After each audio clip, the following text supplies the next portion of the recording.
Primero que todo, saludar a quienes están en línea, bueno, agradecer a nuestros invitados. Yo solamente, como decía por ahí, agradecer también la presencia de nuestros colegas de bibliotecas que están aquí también en este aprendizaje y en esta tarea de colaborar, reflexionar en torno a estas temáticas. Decía que es difícil hablar al final porque uno ya casi todo se ha dicho durante estas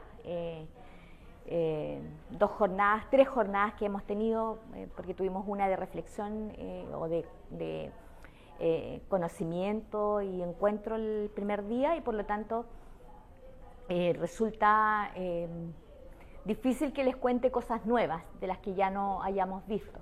Lo que creo que sí puede servir esta reflexión que quiero hacer es una mirada que permita de alguna forma recoger lo que han dicho nuestros expertos aquí y mirarlo en el contexto de nuestra universidad, que es donde nos situamos y donde esto puede tener un valor para el proceso de enseñanza-aprendizaje, un valor para nuestros procesos de investigación y, por supuesto, para el trabajo que como universidad intentamos hacer, que es formar personas. Y en ese sentido voy a hablar de una temática que tiene mucho que ver con lo que hacemos como universidad, tiene mucho que ver con lo que queremos desde cada uno su expertise, ¿verdad?, lograr. Yo siempre digo que como biblioteca nuestra visión, ¿verdad?, es despertar la curiosidad intelectual como eso es lo que me gustaría que quienes concurren a las bibliotecas, quienes las usan, cada vez que se acercan a nuestros servicios pudieran tener esta curiosidad, aunque sentar su curiosidad intelectual. Más que aprender, tal vez, es más bien querer aprender. Pero también está este otro tema, que cómo hacemos ese aprendizaje en estos contextos hoy día. Y eso pensé en cómo partir esto y dije, bueno, voy a hablar un poco del contexto en que estamos viviendo. Y una cosa importante a tener en cuenta cuando hablamos de integridad académica para los procesos de investigación, de ciencia abierta o de publicación científica en general, es que vivimos en esta revolución digital. Si se fijan, estos son datos del 2023, 2024, pero nosotros en Chile tenemos una penetración de Internet muy importante. Estamos en el 98%, o sea, ese 2% es de nuestras zonas aisladas, extremas, donde probablemente hay todavía una brecha de conexión, no una brecha de habilidades para el uso de las digitales, porque como yo siempre digo en los contextos de mi trabajo con los estudiantes, es que ellos son nativos digitales pero analfabetos informacionales, porque el uso que le dan a las tecnologías es verdad como nativos, ¿verdad? Pero no han aprendido o no han querido aprender que hay una segunda etapa que es aprender a usar esas tecnologías, y era un poco de lo que hablaban en la charla anterior de cómo usar estas herramientas. Entonces, este contexto que en América Latina no estamos tan lejos, también es más de un 80% de penetración, tenemos tal vez algunos países más rezagados, pero en general tenemos un acceso importante. Y también, si lo miramos, estamos en este otro contexto, o sea, junto con esa revolución digital, que ya está en su plena aplicación, estamos en esto que se llama la cuarta revolución industrial. Y me acuerdo cuando estaba terminando el postdoctorado en la defensa del trabajo de investigación, me preguntaban cuál va a ser la quinta. Ya les contaré, al final de la charla, les contaré cuál creo yo que va a ser, porque esto es una percepción de dónde. Y en esta cuarta revolución industrial nos encontramos con estos fenómenos. Una Internet de las cosas, que ocupa, ¿verdad?, cada uno de los espacios de nuestra realidad, sin ir más lejos. Hoy día, por lo menos en Chile, creo que también es la realidad de los países México, Perú, nos encontramos, ¿verdad?, con dispositivos electrónicos en cualquier lugar, que están, y lo voy a mirar desde dos perspectivas, porque lo que quiero poner aquí en contexto es cómo esto contribuye o no contribuye al proceso de investigación. Pero tenemos información que aparece de esta Internet de las cosas que se genera profusamente. Información que está siendo procesada a través del Big Data de una manera también muy relevante, a través de estas tecnologías que son, ¿verdad?, la inteligencia artificial, los propios algoritmos y las redes 5G. Entonces, todo ese contexto, y hoy día, y por eso decía cuál va a ser la quinta, también las neurotecnologías que ya miraré dónde vamos con eso. Eso es mi contexto. Y, por otro lado, a quienes nos dedicamos a estas ciencias de la información, tenemos esto, que la información se constituye hoy día en una infraestructura básica. Pero aquí quiero hacer una cuestión al revés, porque esa información que era tan relevante para quienes tomamos decisiones o para los que toman decisiones, hoy día está en cuestionamiento. ¿Qué es la información? Si yo les preguntara a ustedes, ¿qué es la información? ¿Qué dirían? ¿Cómo definirían la información? ¿Allá? Sí, como habían dicho, no se dejan datos, pero datos que dan cierto conocimiento a través de interpretaciones o distintos contextos. ¿Ya? Fíjense que durante mucho tiempo, esto no lo digo yo, no sé si alguno de ustedes leyó el último libro de Harari, Nexus, que hace Harari es el mismo de Homo Sapiens, para los que no han leído su último libro. Nexus habla de estos procesos que estamos viendo con la inteligencia artificial, y una de las cosas que decía es que nosotros siempre asociábamos la información a verdad, a conocimiento. Pero hoy día podemos poner en cuestionamiento que la información esté asociada a conocimiento y a verdad, con todos los fenómenos de desinformación, con lo que estabas señalando tú de una inteligencia artificial que alucina. ¿Podemos asociar la información a conocimiento? ¿Podemos entonces en estos contextos, sabiendo que la información es una infraestructura básica que nos permite esta toma de decisiones efectivamente, pero va a ser tan importante el conocer el origen, la fuente, el proceso informacional, mucho más que antes? Porque hoy día la información también es desinformación. En ese contexto quiero hablarles hoy día de integridad académica. Porque antes, como que, cuando yo hable ahora de qué es la integridad académica, van a ver que la asociábamos a estos valores.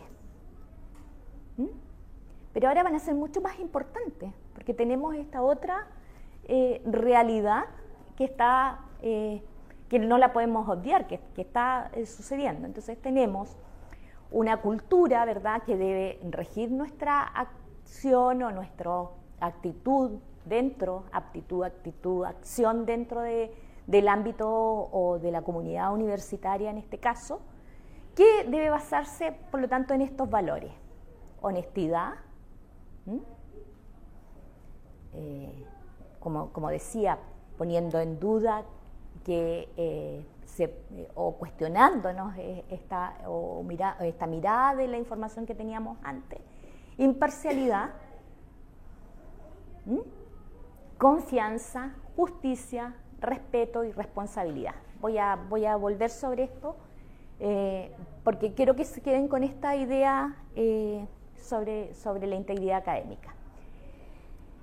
A partir de lo anterior, yo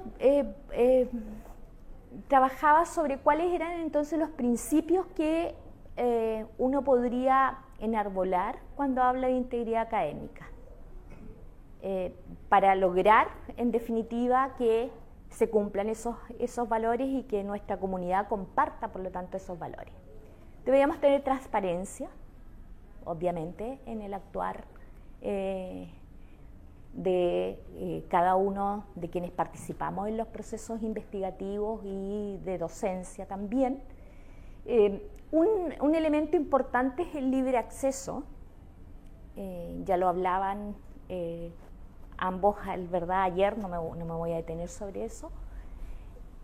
Fíjense la responsabilidad, quién se hace cargo o cómo nos hacemos cargo de los errores, de los daños y que puede generar una investigación que tenga errores o que tenga desinformación o que nos lleve a puntos de desinformación. Nosotros que venimos del mundo jurídico, siempre este es un tema muy importante porque decimos hay impactos que se reflejan y por eso pongo al otro lado la protección.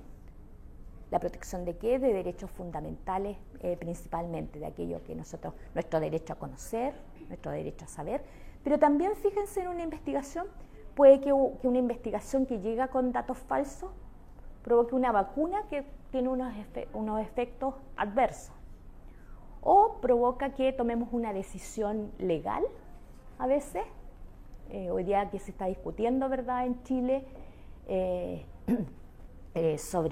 hay un nuevo proyecto, y voy a poner un tema bien polémico, del aborto, y uno mira las investigaciones que se enarbolan de uno y otro lado, y cada una tiene una posición política que va por una posición política, pero que enarbola a través de paper de acreditados a veces investigadores que señalan que o a las 12 semanas o a las 14 semanas y tenemos esa discusión. Entonces, efectivamente, cuando hablamos de integridad académica, no quiero ponerlo en el plano de exclusivamente recogemos información, sino cuál es el efecto, y por eso hablamos de estos principios, este principio de responsabilidad, este principio de protección de derechos en definitiva. Junto a eso también la equidad, ya también lo retomaré, y junto al libre acceso, dejé afuera también este principio de reutilización, porque también un trabajo que esté basado, ¿verdad?, en estos valores, debería ser posible que yo lo reutilizara. Algunos estándares internacionales que establecen, se los dejo ahí, esto no lo voy a coger, principal, ¿verdad?, todo lo que tiene que ver con el Comité de Ética en las Publicaciones COPE, ¿verdad?, que se establecen ciertos principios éticos, está la Declaración de Singapur sobre integridad de la investigación, la Declaración de Leiden sobre evaluación responsable de la investigación.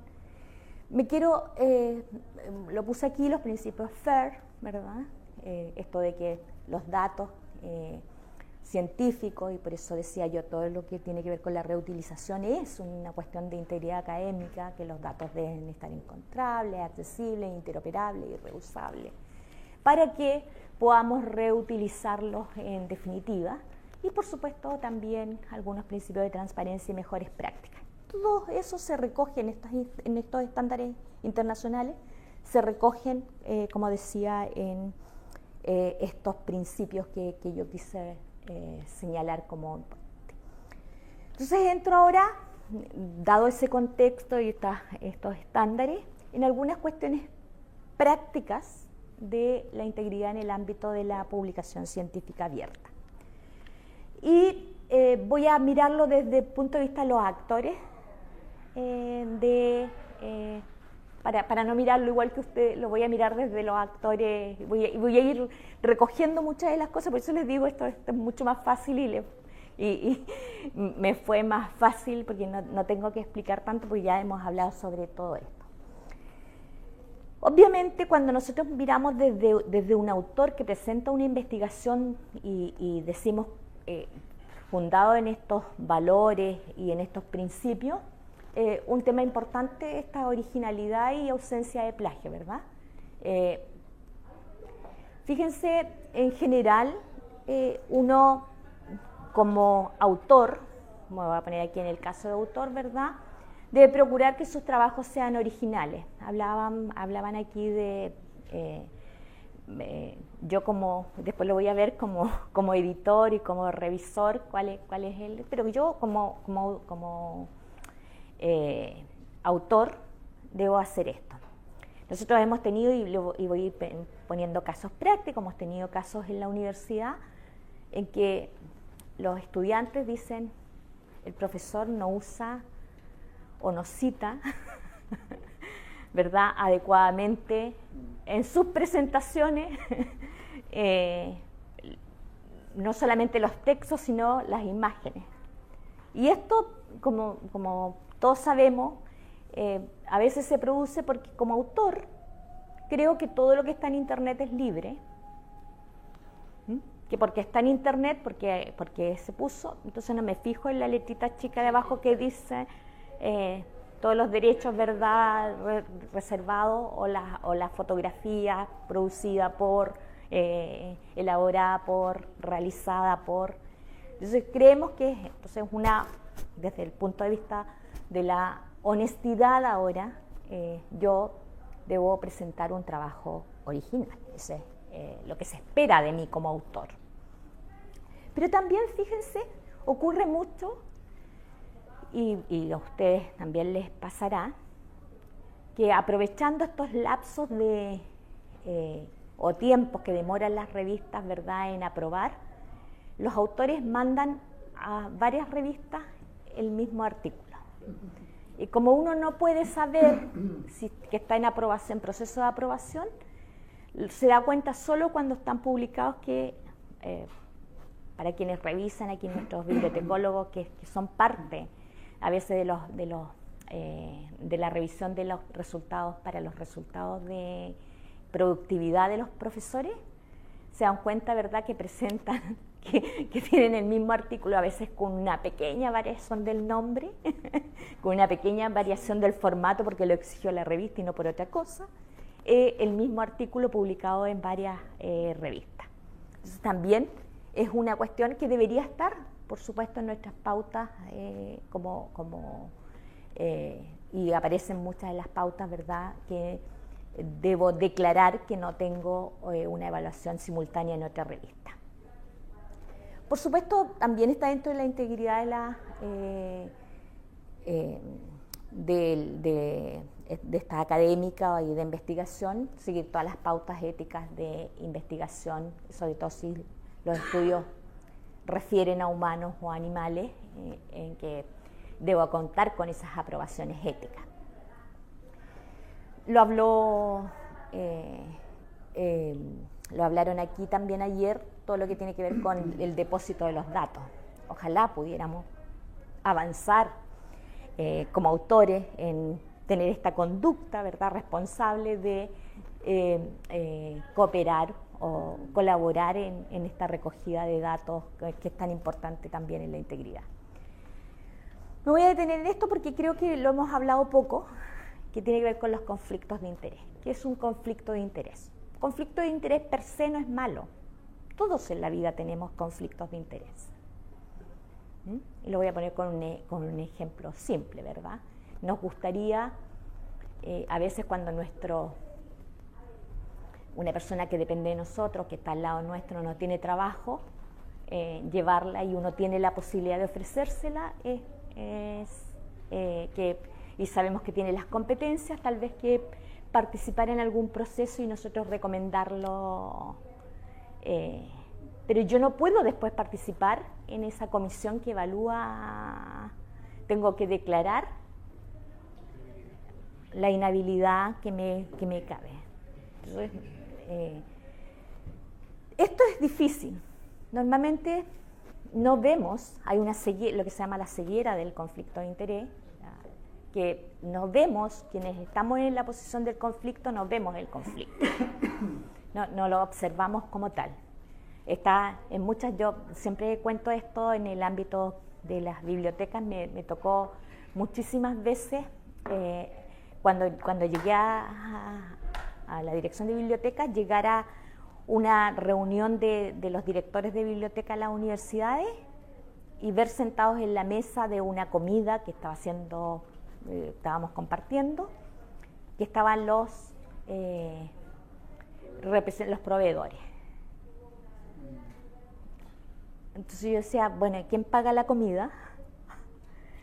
No, es que el café lo paga el proveedor, el almuerzo lo paga el proveedor y la comida la paga. Entonces no puedo ir, porque si no tengo un conflicto de dinero, ¿cómo yo voy a después determinar que le voy a comprar a X y no a Y? ¿Ah? Si estoy sentada en la mesa. Entonces aquí es como ¿cómo es? Debe serlo y no parecerlo. No solamente parecer, sino que, no solamente serlo, sino que parecerlo. Entonces, esto creo que es una cosa que tenemos poco en el ámbito de la investigación, poco declarada, como declaro los conflictos de interés. También hay un tema, lo trató Gabriela, que tiene que ver con los datos personales, es una cosa a la que me dedico y por lo tanto voy a retomarlo ahí, en qué medida y bajo qué principio y qué reglas de tratamiento deberíamos darles a los datos personales a los cuales accedemos, tanto como autores, tanto como revisores. Y por supuesto, algo que se hace poco que tiene que ver también con la corrección de errores o retractaciones que habló recién Dagoberto.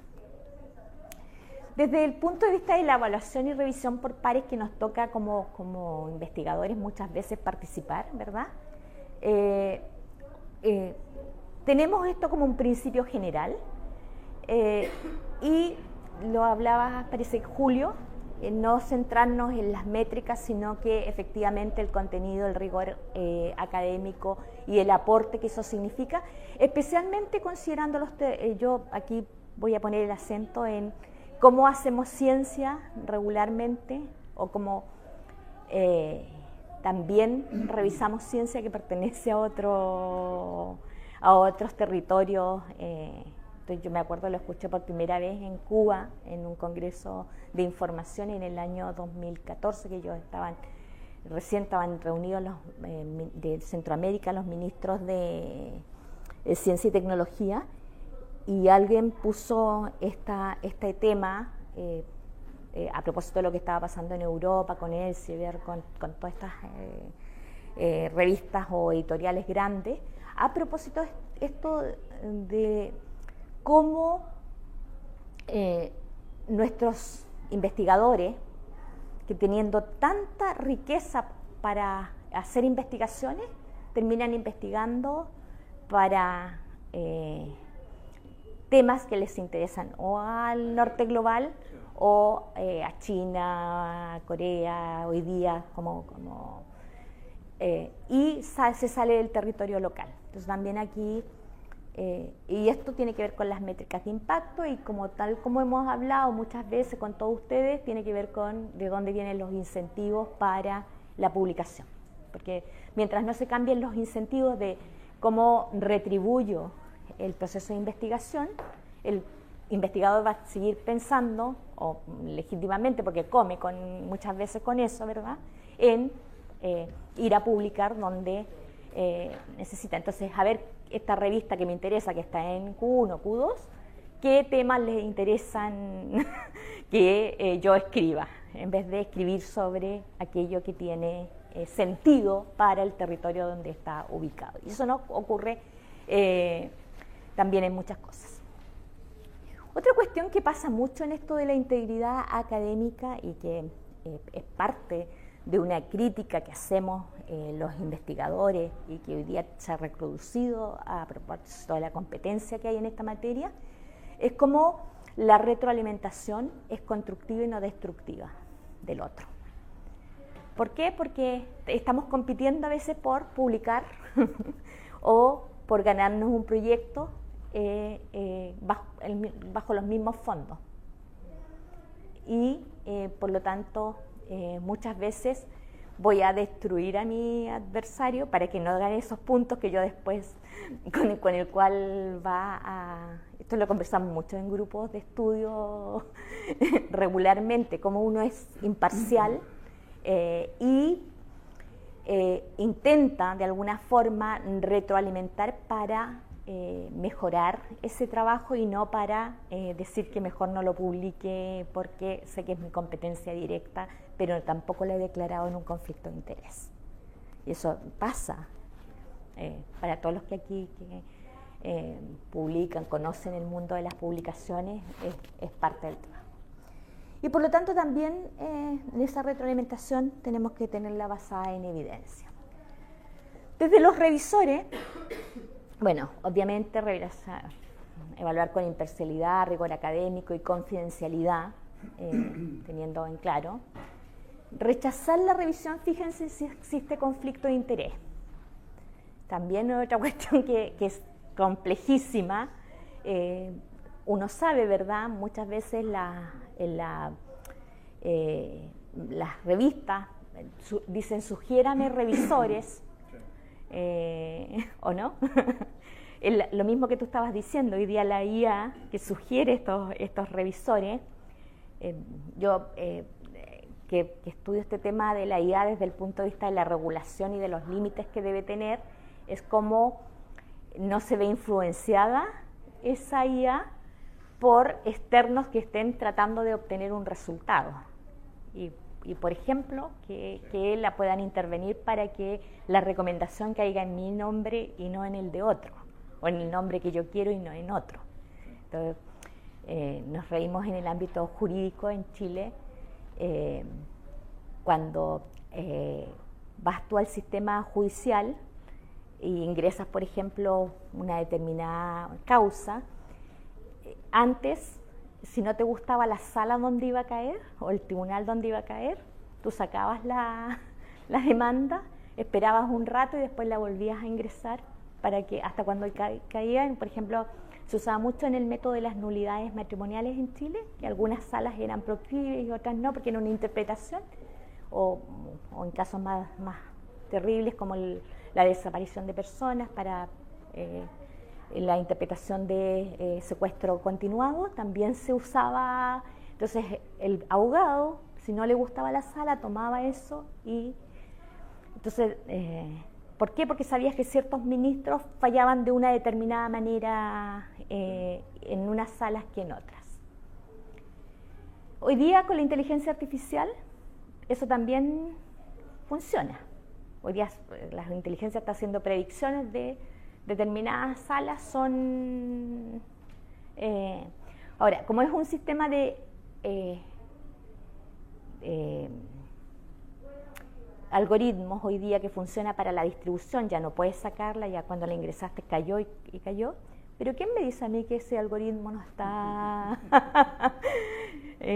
intervenido, que alguien no lo interviene con ciertas decisiones? Entonces, transparencia, que son temas que exigimos para saber si posibilidad de impugnar, decimos desde el derecho, si hay una decisión que atenta contra mis derechos fundamentales, auditabilidad de esa inteligencia artificial para que en algún minuto yo pueda hacer la trazabilidad de la decisión. Son algunas de las cuestiones que hoy día exigimos. Entonces, pero aquí, a mi juicio, tenemos un tema con los conflictos de interés que regulan. Otra cuestión que también ocurre desde los revisores, que no se declara, ¿verdad? Pero cómo no hago uso de ese contenido para beneficio personal. Porque a veces me gustó lo que escribieron y voy bueno en tema, un tema...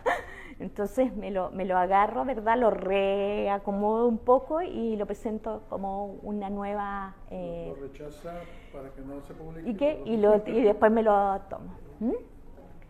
Bueno, y reportar cualquier indicio de mala conducta. De los comités editoriales también hemos hablado bastante de esto. Tomar decisiones editoriales que refieran al mérito científico y no... estas decisiones editoriales, por ejemplo, también cuando hablamos de no hacer ciencia para las métricas, porque yo también puedo decidir tener números especiales en mi, ¿verdad? Y el número especial justo, fíjate, es lo que les interesa a otros para poder indexarme en esa revista. Lo hablábamos ayer, o sea, hacemos foco sobre los temas que le están interesando a los editores de las grandes, de los que nos controlan las métricas. Obviamente aplicar principios de transparencia y buenas prácticas en todo lo que tiene que ver con el proceso editorial. Gestionar las disputas éticas conforme a las directrices de COPE y no darme mis propias directrices éticas también, porque a veces las voy cambiando en el camino. A mí me parece muy importante, porque esto sí es una tarea del comité editorial, porque tiene que ver con los datos, es como voy fomentando, hablábamos ayer de esto, la ciencia abierta mediante el depósito de datos, que va también muy relacionado con lo que queremos hacer. Insistía sobre esto, ya lo había dicho antes, evaluadores deben abstenerse si tienen relación personal o institucional con los autores, declarar los conflictos de interés que podamos tener en cualquier caso, tanto como autores, como revisores o como comité editorial, para mantener estos valores y estos principios que hemos señalado.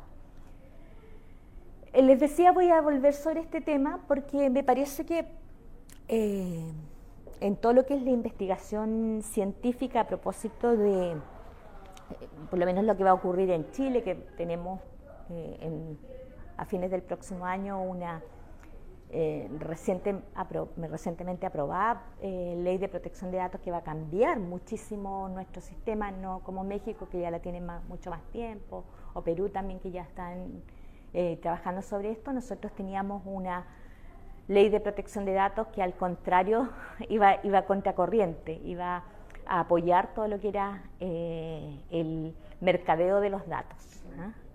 Entonces hoy día nos fuimos al estándar europeo, vamos a pasar de un casi ningún nivel de estándar a un alto nivel de estándar, con fuertes multas en esta materia, y por lo tanto las universidades y quienes trabajamos con datos en especial vamos a tener que cumplir con todas estas reglas de tratamiento y principios en general. Y una de las cuestiones es, ayer lo tocaban tangencialmente, tiene que ver para qué quiero yo los datos. Estamos acostumbrados a hacer solicitud de datos personales máximos, y lo que debemos llegar es a la minimización, los datos absolutamente necesarios, y guardamos, porque si no nos vamos a hacer más responsables. Mientras más datos tengamos, más datos. ¿Interesa, por ejemplo, conocer una situación de discapacidad de un autor o de un revisor? Y muchas veces yo los he visto pedir, nos interesa saber la edad exacta del... ¿Para qué pedimos la fecha de nacimiento? ¿Ah? Nos interesa saber el domicilio personal de la persona. Hay muchos de estos datos, no le cobramos. ¿Para qué necesitamos el DNI?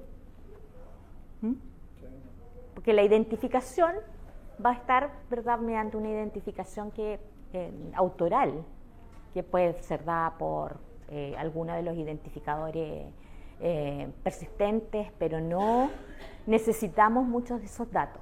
Entonces, hay esta sensación cuando recogemos datos, mientras más datos tengo, mejor. No, hoy día, mientras más datos tengo, más responsable soy. Por lo menos ese va a ser el estándar. Después también es cómo cuidamos esos datos.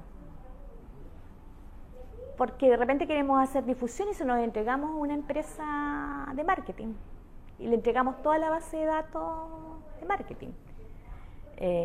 Estamos haciendo un traspaso de datos a alguien que no tiene por finalidad tratar datos a veces, y creemos que con eso nos eximimos de la responsabilidad. Si se pierden los datos, va a ser responsabilidad de eso. No, hoy día la ley nos va a hacer también responsables de nosotros, entonces también tenemos que... Después tenemos también esto de la temporalidad. ¿Por cuánto tiempo voy a conservar datos? ¿Los tengo que conservar por toda la vida? Si por ejemplo, tengo autores que ya ni siquiera están vivos, ¿para qué quiero sus datos? ¿Para qué quiero seguir con...? Entonces tengo que tener también políticas de descarte de datos, de eliminación de datos, información para el usuario, autor, de qué datos tengo de él.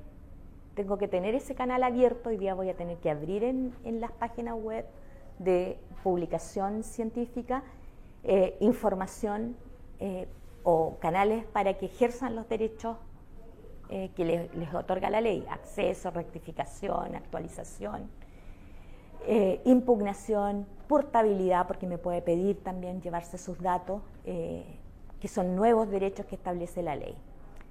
Obviamente, este es un tema tremendamente importante que tiene que ver con la seguridad, especialmente dado el contexto que les comenté de esta digitalización social completa, es ciberseguridad. ¿Cómo protejo mi base de datos de autores, de revisores, ¿verdad?, del propio comité editorial, de no ser ataques, o objeto de ataques de ciberseguridad o de incidentes de ciberseguridad? Porque ni siquiera que me ataquen, se corrompió la base de datos y perdí los datos, o fíjense, no sé, qué ocurre, ha ocurrido, ¿verdad? Cambié los datos de unos por otros y por lo tanto la calidad y la integridad de mi información se perdió. Bueno, ahí está la calidad, etcétera, la transparencia. También hay una temática que es la proporcionalidad, de cómo juego entre el acceso a la información y la protección de estos datos. Cuando debo dar acceso a otros también de eso, porque también habrá casos en que lo puedo hacer y otros en que no. Una salvedad, cuando hablo de seguridad también hablo de datos para quienes tienen revistas que eventualmente tocan temas de seguridad nacional, de interés público, que pudieran estar también afectas a condiciones de reserva. Porque no solamente los datos personales están afectos a condiciones de reserva, también, por ejemplo, alguien que tiene una revista de seguridad, de temas de seguridad nacional o de temas de interés público, por ejemplo, en la época de la pandemia, que nos hemos tenido un artículo, ¿verdad?, que tratara sobre los efectos y eso que causara alarma pública, también habría tenido reserva esa data, y por lo tanto tendría que dar acceso a la información que es pública y dejarme reservada la otra información que corresponde a los datos que correspondieran a otra o que cupieran dentro de esas otras causales.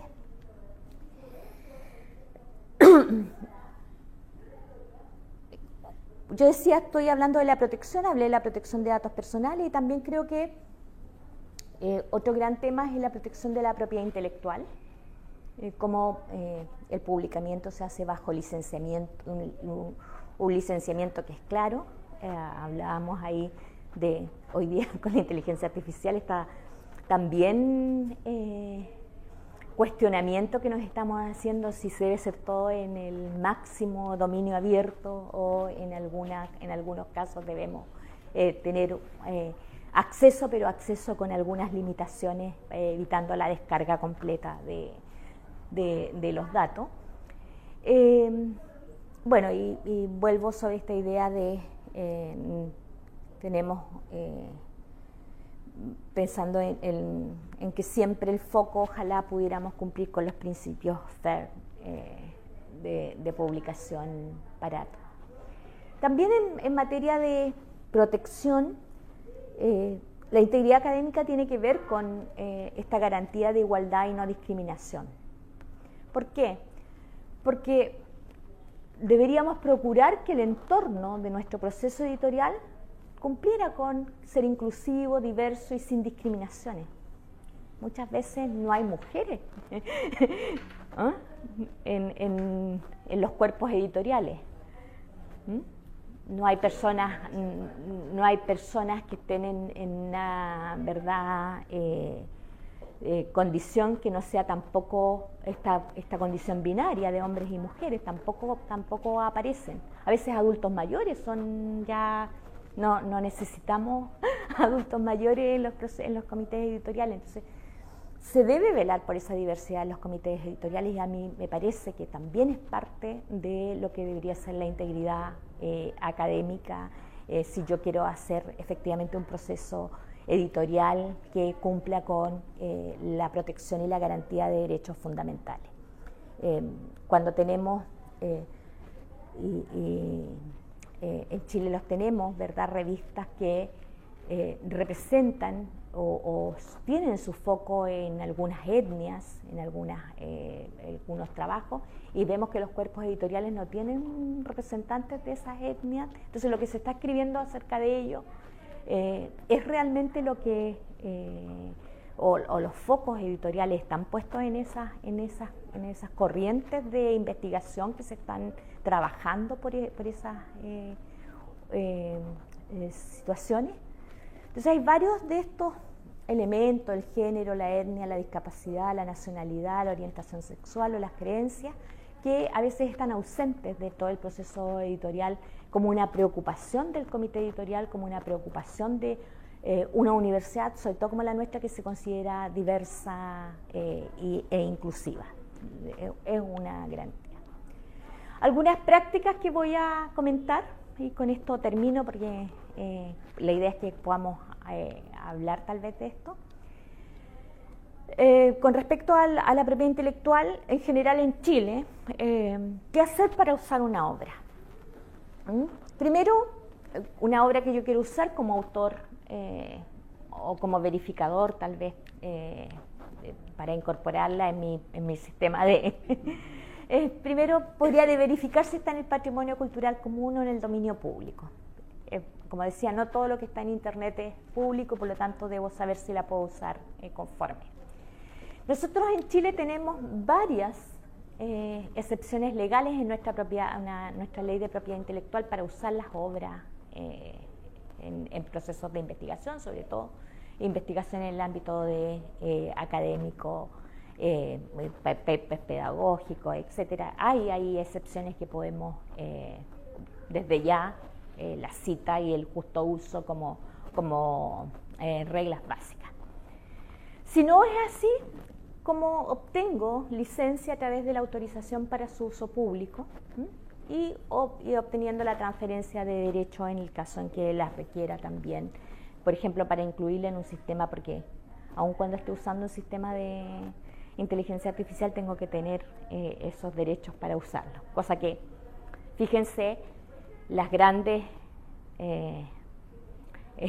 transnacionales que están usando inteligencia artificial, hay ya unos juicios inmensos contra del New York Times, por ejemplo, que es contra Google por el uso de sus publicaciones en el entrenamiento de la inteligencia artificial. Y eso se va a judicializar muchísimo. En Europa ya, en la Corte Europea, están llegando los primeros casos, están viéndose la condena a quienes utilicen recursos. Por lo tanto, incluso si yo quiero entrenar, tengo que tener los permisos correspondientes para utilizar, como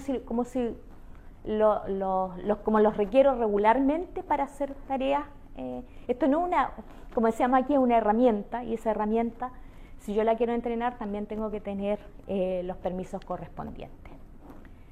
Este es un gran tema que tenemos en la universidad, lo pongo, que tiene que ver con las tesis y los trabajos de titulación.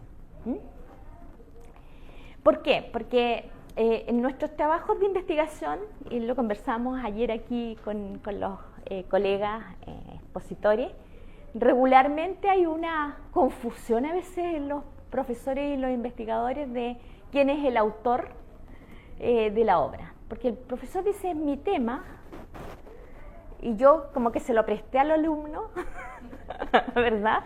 Entonces soy coautor. Entonces yo me pregunto desde dos puntos de vista. Uno, desde el punto de vista del conflicto de interés que usted puede tener para revisar como profesor, director de esa, y evaluar por lo tanto ese proceso de término de una carrera, de término de un proceso, cuando usted tiene el interés, ¿verdad?, de un resultado concreto de esa tesis, por una parte. Y lo otro tiene que ver con que tiene que ver con la coautoría. Aquí también hablaron de poner como coautora y a eso me voy a también referir. Entonces, en opinión del derecho que tenemos hoy día vigente, en general, salvo que haya una otra cuestión, quien es el autor es el tesista, y por lo tanto puede autorizar el uso, no puede dejar de depositar, en este caso la tesis en la biblioteca, porque es registro y evidencia del término de su proceso, pero podría autorizar el uso o la difusión del mismo, que es distinto. O sea, podría decir yo quiero que esté reservado porque yo lo voy a publicar en el futuro y quiero que no aparezca, ¿verdad? O quiero que esté completamente disponible para hacerlo en el uso. Entonces hay varios temas y por eso se los dejo aquí, que lo podemos discutir también posteriormente. Otra cuestión que es bien controvertida es qué pasa con los trabajos e informes de funcionarios de la universidad. Y aquí la regla es clara, porque si fueron desarrollados en el ejercicio de un cargo, quien es el titular es la universidad. Siempre estoy hablando del derecho patrimonial, aquel que se puede ceder, transferir, por el cual yo puedo, ¿verdad?, tener alguna retribución, por eso se llama patrimonial. Respecto a los derechos morales, o sea, el derecho a ser reconocido como autor, el derecho a la originalidad, etcétera, eso es obviamente de quien lo desarrolla.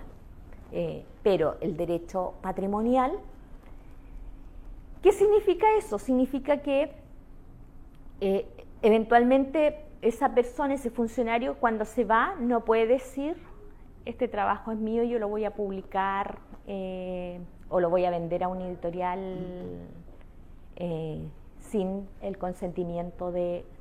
si quiere hacer eso, tendría que obtener el consentimiento de la universidad. Y eso es difícil. Lo mismo pasa en el ámbito del trabajo de investigadores, que muchas veces hacen trabajo interno y que cuestionan mucho esto, pero esta regla es clara en nuestra ley de propiedad intelectual, no tiene mucho. De hecho, si ustedes miran, bueno, lo hemos recomendado desde el punto de vista de los contratos de honorarios, también se pone la cláusula de que si usted desarrolla algo, va a quedar acá.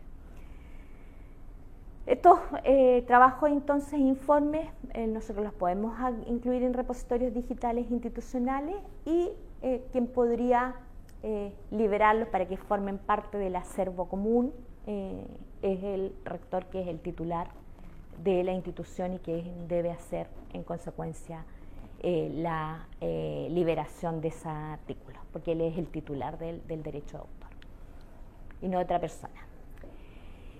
Y yo iba a quedar, o sea, tenía otra parte que era de la IA, pero como Dagoberto, voy a decir, tienen que volver ahora a ver a Dagoberto, porque solo voy a hacer, respecto del uso de la IA en materia de integridad académica, esto. Voy a traer a Julie Ponce Solé, o Julie, algunos le dicen Julie Ponce Solé, que habla de la reserva de humanidad. Y aquí es donde, como humanidad, ahora como sociedad en su conjunto, como universidad también, estamos ahí hablando con Daniela, es cómo en las políticas, en las instrucciones, dejamos dicho que no puede ser titular del derecho una inteligencia artificial porque, y aquí lo pongo desde el punto de vista del derecho, no habría responsabilidad. Porque ¿a quién le vamos a reclamar la responsabilidad? ¿Al desarrollador del software? ¿Ah? Lo usó, claro, desde el punto de vista del derecho yo me pregunto a quién hago responsable, a quién demando, si eso provoca, como digo, un daño a la credibilidad, a la confiabilidad, a la confianza pública o derechamente a los derechos fundamentales de las personas, porque en mi investigación yo vuelvo al comienzo. Esta información que creí me llevaba a la verdad me llevó a un fin contrario al de la verdad. Entonces creo que esto es tan importante en ciertos niveles de dónde tomamos la decisión y cómo esa decisión, niveles de impacto de la decisión, tratándose de una investigación que puede producir un impacto en un proceso social o en un aspecto de definición de tareas esenciales de la sociedad, no podemos dejarla a las máquinas. Así que me hago cargo, Dagoberto, de varias de las cosas que usted dijo, de las políticas que vamos a ir, estábamos en el check de si nuestra política iba cumpliendo con todo lo que iba diciendo, pensando precisamente en que, sobre todo con una tecnología como esta que está en constante evolución, tiene tanto cambio hoy en día y por lo tanto tanto todavía de lo que debemos aprender como sociedad sobre sus impactos. Solo les dejo, para los que no lo tengan, mi correo, porque y podemos seguir comentando, pero eso es lo que quería compartir con ustedes por ahora. Así que me quedo aquí por si acaso hay preguntas, Rodrigo.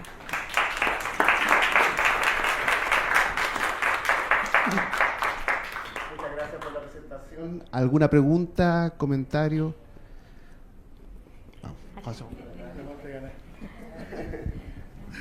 No, nada más, está muy interesante la charla. Tengo varias anotaciones. No, lo último, yéndome de atrás hacia adelante. En muchas revistas ponen que, bueno, ahorita pedimos la opinión de dos editores también, ponen, la revista no se hace responsable por los contenidos. Yo digo que eso no vale de nada, porque hubo un proceso, hubo una validación, la revista, el editor aceptó, dos personas más aceptaron, la revista aceptó el artículo dijo alguna mentira o dañó posteriormente algo, la responsabilidad es de la revista. Sí. Así es. Esa leyenda, que no sé qué opinen, como que ahorita les paso el micrófono, que la revista no se hace responsabilidad de los contenidos, digo que no vale de nada. O sea, la revista tiene que tener esos cuidados de poder aceptar contenido que no vaya a hacer daño en un futuro. Digo, es bien difícil saberlo, pero para eso están los revisores, está el apoyo, están las políticas otra vez. Y es lo que ahorita me comentan acá, qué opinan de eso. Yo creo que es una mala práctica también, por ejemplo, los autores entregan una carta de cesión de derechos, ¿sí? Donde dice, oye, la revista lo pide también, dice, oye, hazme una carta de cesión de derechos, pero no la regresa. O sea, si el artículo es rechazado, no la regresa en la carta. Entonces me quedé con la idea de, por ejemplo, si uno va yo como autor a otra revista, el que tiene la primera carta es la que tiene la mano, ¿no? Entonces puede uno como revista reclamar, decirle, oye, a ver, yo tengo la carta que nunca le regresé al autor, yo tengo la carta y tengo los derechos de difusión de esa revista, de ese artículo, ¿no? artículo. Entonces yo considero que es una mala práctica de ambos lados, tanto de un autor ir a varias revistas mientras, oye, se tardó mucho, déjame voy con otro lado, entregando licencias como barajitas, como de la revista a decir, oye, el autor pidió que se retirara el artículo, bueno, te regreso tu carta, ¿sí? No sé en qué formato se podría regresar la carta. O decir, oye, pues tardé 2 años en publicar tu artículo, el artículo ya se publicó, pero tengo tu carta todavía. Sí. Entonces se me hace ahí como una mala práctica que no se ha definido, o sea, cómo hacerle en ese sentido, ¿no? Claro, eso en el caso en que no haya rechazado, Sí. que es expresamente. Yo una pregunta, Patricia. Las últimas comentabas sobre los derechos patrimoniales de la universidad sobre los productos. En la UNAM es igual, pero es muy laxa. Pues por eso publican con editoriales privadas, incluso muchas veces publican libros que las editoriales privadas comercian y ellos cobran las regalías. Ahora con lo que hay en la ley se podría, digamos, como tratar de decir, bueno, incluso está en la ley. Acá lo tienen a nivel constitucional esa cuestión, porque una parte es la laboral, el contrato que nosotros firmamos con la UNAM dice expresamente, ¿no? Lo que uno produce patrimonialmente es lógico, es de la UNAM, ¿no? No es nuestro, la UNAM ya nos pagó a nosotros, pero lo ejerce muy poco, o yo diría nada, ¿no? Acá la universidad sí ejerce, no, y si hay una cuestión constitucional, preguntarles eso. Y una recomendación que yo les quisiera hacer es lo que tú decías de ver cuáles son las limitaciones en la ley de derecho de autor. Justo Datisoc tiene un mapa en donde uno se pone sobre México, sobre Chile o sobre Uruguay y dice cuáles son las excepciones y limitaciones al derecho de autor. Sí. Hicieron ese trabajo y es una maravilla por si lo quieren ver. Súper bueno para comparar, porque nosotros tuvimos... No sé si contesto. ¿Tú tienes más preguntas? Porque después hago una ronda de... Ya. Yo estoy con el micrófono. Yo estaba esperando el micrófono, ¿viste? Pero hay pregunta de YouTube. No sé si la puedo hacer inmediatamente. Ya. Está Eugenia Roselo que nos pregunta o nos indica, uno de los problemas es cuando las referencias utilizadas en un texto no están disponibles en ninguna parte, pero son importantes en el manuscrito. Y ahí lo que decía Dago de ayudarnos con las IA. Sí, o que uno no tiene acceso, ¿verdad?, a esas referencias, porque claro, el autor puede tener el acceso pagado a veces a la referencia y uno como editor no tiene cómo comprobarlo porque no puede acceder. Bueno, aquí normalmente muchos de los editores nos piden que en referencia especializada que le mandemos el artículo para poder corroborar, porque uno no puede corroborar a veces si se copió todo el artículo, se copió una parte del artículo, tienes a veces sospechas, como decías tú, a vuelo de pájaro, y que hay algo que a veces uno está leyendo el artículo y se da cuenta que hay una parte que tiene un estilo distinto, una forma de escribirse distinta y tiene la sospecha y a veces justo es ese artículo que está bajo no acceso. Entonces, efectivamente es una limitación en la referencia y claro, a veces en la IA aparece, pero tampoco podemos ir a refrendarlo particularmente. Ahí el apoyo es a través de las bases de datos que tienen las bibliotecas, como los editores. Yo creo que hay un apoyo en esa revisión que se puede hacer también desde la manera tradicional con el apoyo de bibliotecas. Dagoberto, en términos generales uno debería decir que el comité editorial se hace cargo de el contenido de la revista.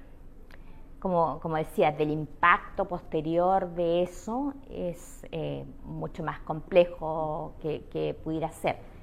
Y con respecto al contenido te haces cargo de lo que estábamos hablando, de que efectivamente lo que allí aparece tenga una fundamentación, está ¿verdad?, basado en una evidencia concreta, y que efectivamente no sea original y tenga todas esas características. Yo lo que quería expresar era como también revisores, que somos los expertos, porque ahí es donde está más fuerte, a mi juicio, la posibilidad de tú como experto, como juicio experto, es decir, oye, mirar también ese impacto que pudiera tener el artículo, por ejemplo, en una decisión de política pública, en una decisión de llevarlo a la responsabilidad legal, jurídica, es mucho más complejo, tiene otras complejidades que no voy a discutir, no vamos a ponernos aquí a hablar del daño patrimonial o extrapatrimonial que pudiera generarse, pero sí yo creo que hay desde el punto de vista de la integridad académica, porque por eso me están pidiendo un juicio experto. O sea, tengo que tener claro que no es para que yo tenga puntos o tenga reconocimiento de ser revisor, es porque efectivamente lo que vamos a lanzar a la comunidad científica, al espacio científico, tiene que tener esa posibilidad de tener una comprobación, una verificación de la cual me tengo que hacer cargo como revisor. Por eso están, no sé, yo por lo menos en mi calidad de revisora de varios o de evaluadora de artículos, me pongo bajo ese criterio de responsabilidad. Pucha, esto alguien probablemente, como pares ciegos, no van a saber que fui yo, pero me hago responsable ciertamente de que un artículo tenga la calidad, tenga la verificabilidad, por lo que decía yo al comienzo, porque hoy día la información está tan entredicho que la desconfianza que puede generar puede tener un alto impacto en la vida de las personas. Entonces me tengo que hacer cargo de eso. Eso es lo que quería decir con este valor de la honestidad, de la veracidad, de todos estos valores que está pensando detrás, es precisamente esa. Y como decía, yo estoy de acuerdo, nosotros estamos intentando en la red de hacer una base de datos de expertos, revisores, asociada a temáticas, de manera tal que tú puedas conocer también la identidad de los revisores, que era una cuestión que hasta el minuto era opaca absolutamente. Entonces nadie se hace cargo, o sea, entre las malas prácticas, porque de prácticas de falta de integridad también está el hecho que una revista, a veces un comité editorial, ¿verdad?, se entrega a un revisor, el revisor no cumple y yo le doy el ok porque estoy dentro del plazo y necesito publicar. Y eso también ocurre en la práctica, dentro de las malas prácticas de esta falta de integridad. Entonces hay muchas, ¿verdad? O que le dicen a uno, no, mira, el par 1 dijo que estaba, por favor, el par 1 dijo que estaba bueno, ¿verdad? No es muy serio hacer eso, en cualquier caso. Y efectivamente nosotros tenemos en Chile, nos adoptamos en la última modificación de la ley de propiedad intelectual una gran cantidad de excepciones legales que son muy buenas para la ciencia abierta, para el acceso abierto. Fue muy bien trabajado por las bibliotecas, eso fue una labor del Colegio de Bibliotecólogos en el Congreso, donde trabajaron tanto para las universidades como para las bibliotecas públicas sin fines de lucro, muchas excepciones. Entonces también tenemos ahí una vía para hacer esa, así que me va a interesar mirar en las otras realidades, hacer la comparación. No sé si me faltó algo, no. No, al parecer no. ¿Alguna otra consulta, pregunta? Dijiste que tenía. Ya le contestamos. Sí, le contestamos. Ya. De María Eugenia agradece. Gracias, Pati. Sí, Eugenia. Bueno, si no hay ninguna pregunta, comentario, vamos a aprovechar también esta oportunidad para hacer un presente a la Ay, directora. me voy a hacer Voy a invitar a mi compañero Humberto Godoy, que siempre está presente con nosotros.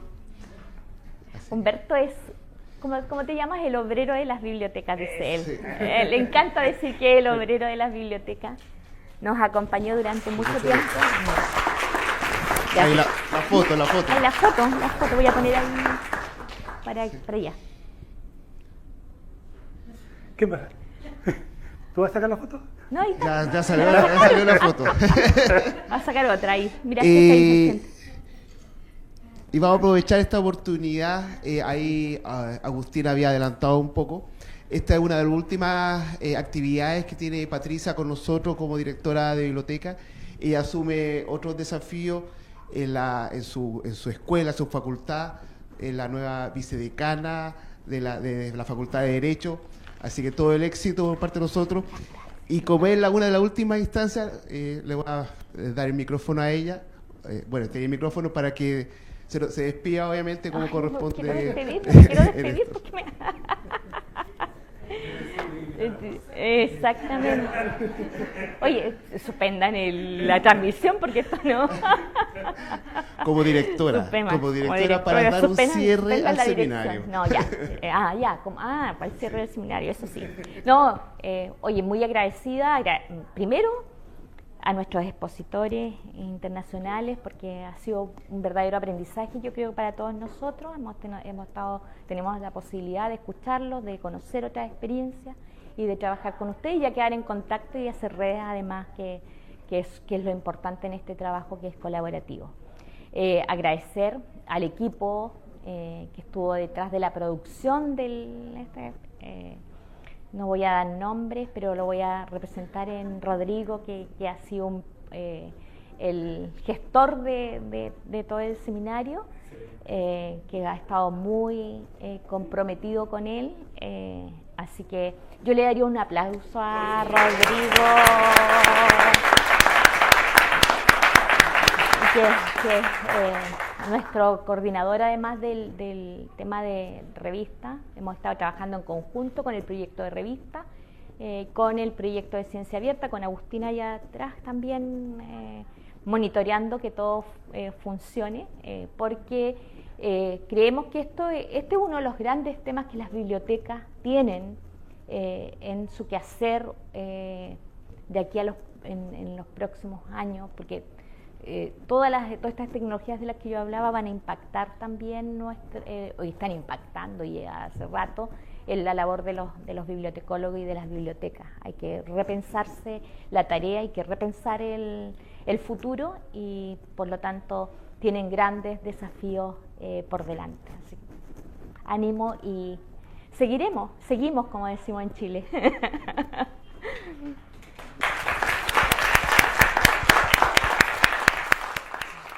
Bueno,